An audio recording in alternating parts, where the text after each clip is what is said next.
For today's video mga kabos, mga idol ay gagawa po ako ng isang handheld ghost at isang handheld na red mask. So meron po tayo dito mga idol, mga kabos, dalawang pirasong maskara. So gagawin po natin siya ng hawakan. So una mga idol is connect lang natin itong ating dalawang 260Q na balloons.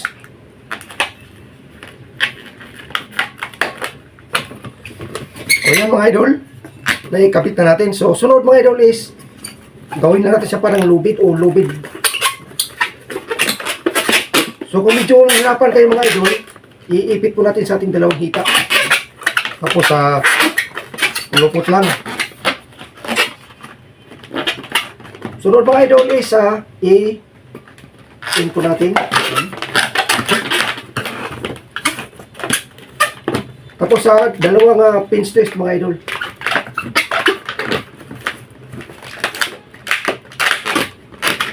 So ganun din po dito sa kabila. Napaka-ano lang itong gawin mga idol, napakabilis at napakadali lang. Sunod mga idol is twist lang natin ito para sumagadihan sa dulo. Pagawa tayo ng loop, mga 3 finger loop.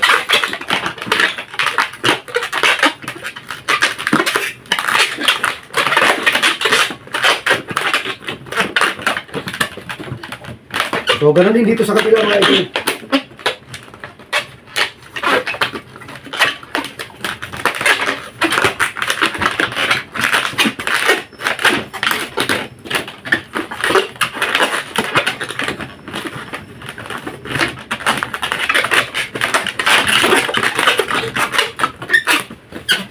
So sunod mga idol, itong dalawang ito is gagawa tayo ng parang kamay.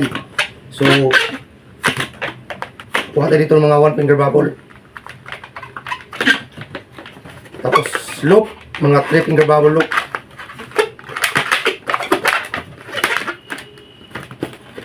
So ganun din dito sa kabila mga idol.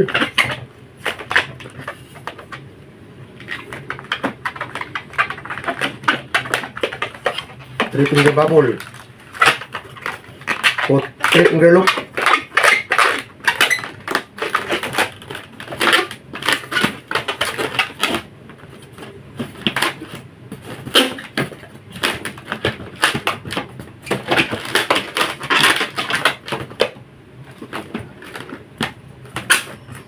So yan po yung kanyang magiging forma mga idol, no? So sunod mga idol is ito yung kanyang magiging ulo at dito po natin kakabit yung maskara.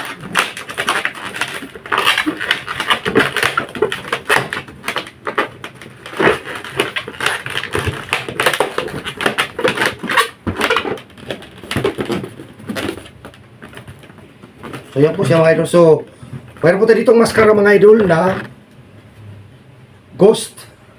So ikabit lang po natin to.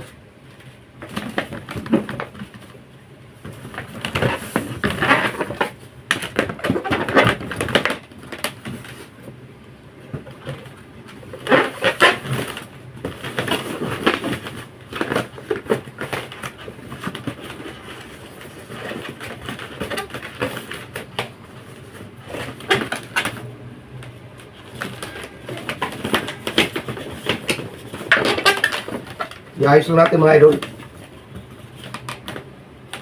So yan po siya mga kabos, mga idol, no? Mayroon po agad tayong isang ghost. At bagay na bagay po mga idol sa ating darating na Halloween. So nakagawa po agad tayo ng isang instant ghost design handheld mga idol, mga kabos. Next mga idol is para naman dito sa ating isang maskara. So gumamit tayo ng kulay red at imamatch lang natin mga idol sa kulay ng kanyang maskara. So ganun pa rin mga idol, no? Simple process lang, ikot nyo lang ito.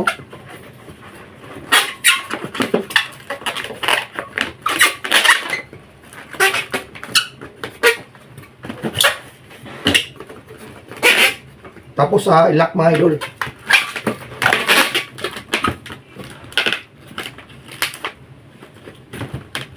Sunod mga idol, maglalagay tayo ng one finger twist.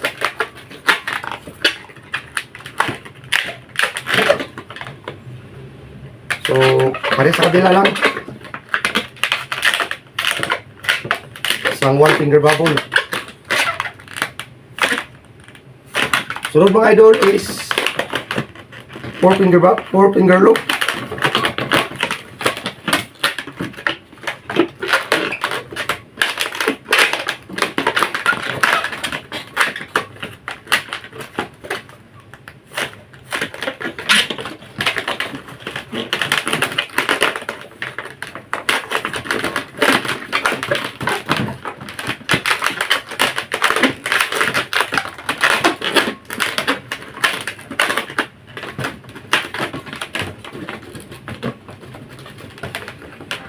Sunod mga idol is para po sa kanyang kamay.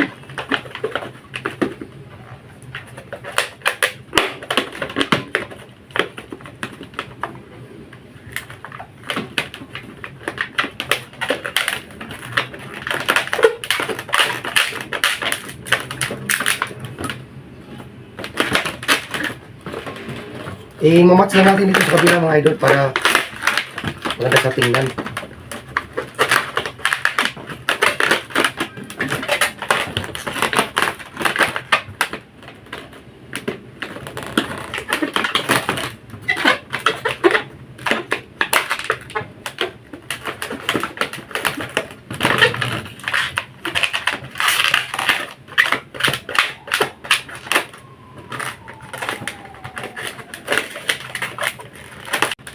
So yan po siya mga idol, yung ating isang handheld. Susunod mga idol is ikakabit natin yung para sa kanyang ulo. So gumamit pa rin tayo ng 10 inch.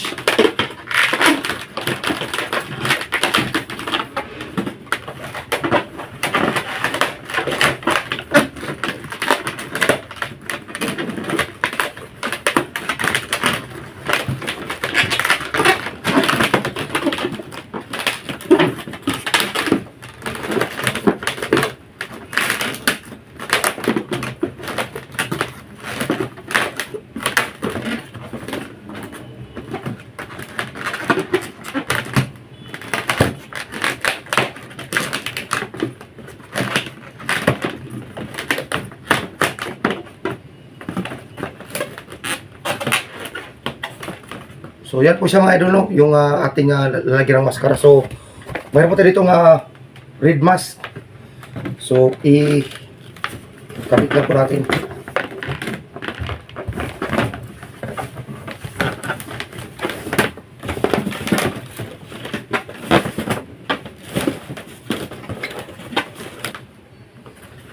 So yan po siya mga idol, ang ating isang red mask na handheld, at mayroon po tayong isang ghost na handheld balloon. So sana mga idol ay hindi po itong nasundan kung paano gawin. Napakabilis lang naman itong gawin mga idol. Napaka-basic lang, no? So mayroon po agad tayo mga idol na instant pang decoration po kung nais po nating mag-decorate para po sa darating na Halloween. So thank you for watching mga idol, at sana inyo pong nagustuhan yung aking paraan ng paggawa. So yun lamang po mga idol, at isang magandang umaga po sa inyong lahat, at Happy Halloween po.